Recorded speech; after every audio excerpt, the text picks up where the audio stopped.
మీ అందరికీ మనస్ఫూర్తిగా వెల్కమ్ చెప్తున్నాను. ఒకవేళ మీరు ఇంకా నా ఛానల్ని సబ్స్క్రైబ్ చేసుకోలేదా? అయితే ఇప్పుడే ఆ సబ్స్క్రైబ్ బటన్ని ప్రెస్ చేయండి. ఎందుకంటే అలా చేయడం వల్ల నేను పెట్టే స్టాక్ మార్కెట్ అప్డేట్స్, అనాలిసిస్ వీడియోలు, ఇంకా ఎంతో ఉపయోగపడే కంటెంట్ మీరు అస్సలు మిస్ అవ్వకుండా ఉంటారు. అన్నీ మీకోసం రెగ్యులర్గా తీసుకొస్తుంటాను. మార్చ్ 23, 2026 ట్రేడింగ్ సెషన్ కోసం మన భారత మార్కెట్ ఎలా ఉండబోతోందో క్లుప్తంగా చర్చిద్దాం. గ్లోబల్ మార్కెట్ల నుంచి వస్తున్న సంకేతాలు, మన ట్రేడర్లు తీసుకోవాల్సిన జాగ్రత్తలు అన్నింటినీ వివరంగా చూద్దాం. సరే, మరి ఈరోజు మన చర్చ ఎలా సాగుతుందంటే, ముందుగా ప్రపంచ మార్కెట్ల నుంచి మనకు ఎలాంటి సంకేతాలొస్తున్నాయో చూద్దాం. తరువాత మన ఆర్థిక వ్యవస్థను కలవరపెడుతున్న క్రూడ్ ఆయిల్ ధరల గురించి మాట్లాడుకుందాం. ఆపైన నిఫ్టీకి కీలకమైన లెవెల్స్ ఏంటో విశ్లేషిద్దాం. చివరిగా ఈ అనిశ్చితిలో ట్రేడర్లు ఎలాంటి ప్లాన్తో ముందుకు వెళ్లాలో స్పష్టంగా తెలుసుకుందాం. మన మార్కెట్కు అంతర్జాతీయంగా వస్తున్న సంకేతాలు అంత గొప్పగా ఏమీ లేవు. విదేశీ మార్కెట్ల నుంచి వస్తున్న ఈ బలహీనమైన సంకేతాలు మనపై ఎలాంటి ప్రభావం చూపబోతున్నాయో చూద్దాం. దీనికి మొదటి సంకేతం గిఫ్ట్ నిఫ్టీ నుంచే వస్తోంది. ఇది మన నిఫ్టీ దాదాపు 100 నుంచి 150 పాయింట్స్ గ్యాప్ డౌన్తో మొదలవ్వొచ్చని సూచిస్తోంది. సింపుల్గా చెప్పాలంటే మార్కెట్ ఓపెనింగ్లోనే ఒక పెద్ద కట్ ఉండే అవకాశం కనిపిస్తోంది. మరి ఎంత ఒత్తిడికి కారణమేంటి? ముఖ్యంగా అమెరికా, యూరప్ మార్కెట్లలో భారీగా అమ్మకాలు జరిగాయి. ఆ నెగటివ్ సెంటిమెంట్ ఇప్పుడు మన మార్కెట్ ఓపెనింగ్ను కూడా ప్రభావితం చెయ్యబోతోంది. ఇక్కడ కనిపిస్తున్న నంబర్లు చాలా ముఖ్యం. అమెరికాలోని పెద్ద ఇండెక్స్లు నాస్డాక్, S&P 500 నిన్నటి సెషన్లో 1.5 నుంచి 2% దాకా పడిపోయాయి. ఇవి కేవలం అంకెలు కాదండి, ప్రపంచవ్యాప్తంగా ఇన్వెస్టర్ల నమ్మకం తగ్గుతోందనడానికి ఇవి స్పష్టమైన సంకేతాలు. సరే, గ్లోబల్ మార్కెట్ల సంగతి అలా ఉంచితే మనల్ని నేరుగా ఇబ్బంది పెట్టే మరో పెద్ద విషయం ఉంది. అదే పెరుగుతున్న ముడిచమురు ధర. ఇది మన ఆందోళనను ఇంకాస్త పెంచుతోంది.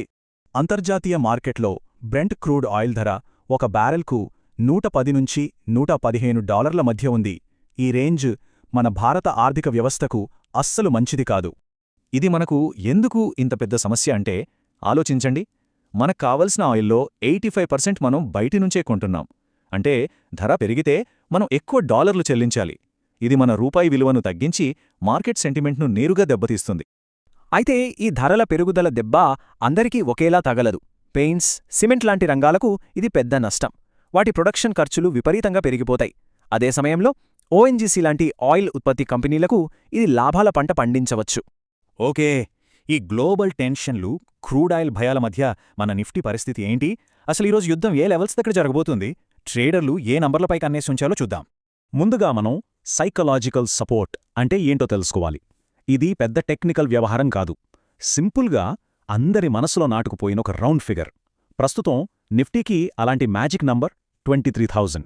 సో ఈరోజు ట్రేడింగ్ రేంజ్ ఇదే. ఒకవేళ నిఫ్టీ 23,000 అనే సపోర్టును కోల్పోతే నెక్స్ట్ స్టాప్ 22,800 దగ్గర ఉండొచ్చు. ఒకవేళ మార్కెట్ కోలుకోవాలంటే మాత్రం ముందుగా 23,150 అనే అడ్డంకిని బలంగా దాటాల్సుంటుంది. సరే, ఈ లెక్కలన్నీ చూశాక మార్కెట్ కథ ఎలా మలుపు తిరగచ్చు? మన ముందు 2 దారులున్నాయి. ఒకటి బుల్స్ వైపు, మరొకటి బేర్స్ వైపు. ఏది జరగబోతోంది? ఒకవేళ రాత్రికి రాత్రే గ్లోబల్ సెంటిమెంట్ మారి అంతా పాజిటివ్ అయితే మన మార్కెట్ కూడా వేగంగా కోలుకోవచ్చు. ముఖ్యంగా ఐటీ, బ్యాంకింగ్ షేర్ల అండతో మంచి ర్యాలీ చూడొచ్చు. కానీ మరోవైపు కథ అడ్డం తిరిగితే, అంటే క్రూడ్ ఆయిల్ ధరలు తగ్గక ఫారిన్ ఇన్వెస్టర్లు అమ్మకాలు ఆపకపోతే నిఫ్టీ 23,000 కిందకు జారి పెద్ద పతనాన్ని చూసే ప్రమాదముంది. అయితే మార్కెట్ ఎటు వెళ్తుందో నిర్ణయించే అస్సలైన ఫ్యాక్టర్ ఒకటుంది.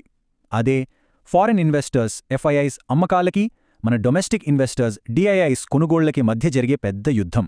కొంతకాలంగా FIIలు అమ్ముతుంటే DIIs కొంటూ మార్కెట్ను ఆదుకుంటున్నారు. ఈరోజు ఈ ఇద్దర్లో ఎవరిది పైచేయి అయితే మార్కెట్ అటువైపే వెళ్తుంది. ఇంత గందరగోళంలో ఒక ట్రేడర్గా ఏం చెయ్యాలి? మార్కెట్ ఓపెన్ అవ్వంగానే ట్రేడ్స్లోకి దూకేలా, లేక కాస్త ఆగి ఆలోచించాలా? సరైన వ్యూహమేంటి? గుర్తుంచుకోవాల్సిన అతి ముఖ్యమైన విషయం ఒకటే. మార్కెట్లో హెచ్చుతగ్గులు అంటే వాలటాలిటీ చాలా ఎక్కువగా ఉంది. సో చాలా చాలా జాగ్రత్తగా అడుగులు వేయాలి.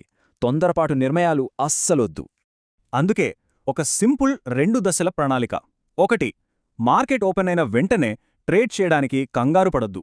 కనీసం మొదటి అరగంట ఆగి మార్కెట్ కాస్త స్థిరపడ్డాకే నిర్ణయం తీసుకోవాలి. 2ది చాలా చాలా ముఖ్యమైనది. మీరు చేసే ప్రతి ట్రేడ్కు స్టాప్ లాస్ తప్పనిసరిగా ఉండాలి. మీ డబ్బును కాపాడుకోవడమే ఇప్పుడు మొదటి ప్రాధాన్యత. చివరిగా మన ముందున్న అసలైన ప్రశ్న ఇదే.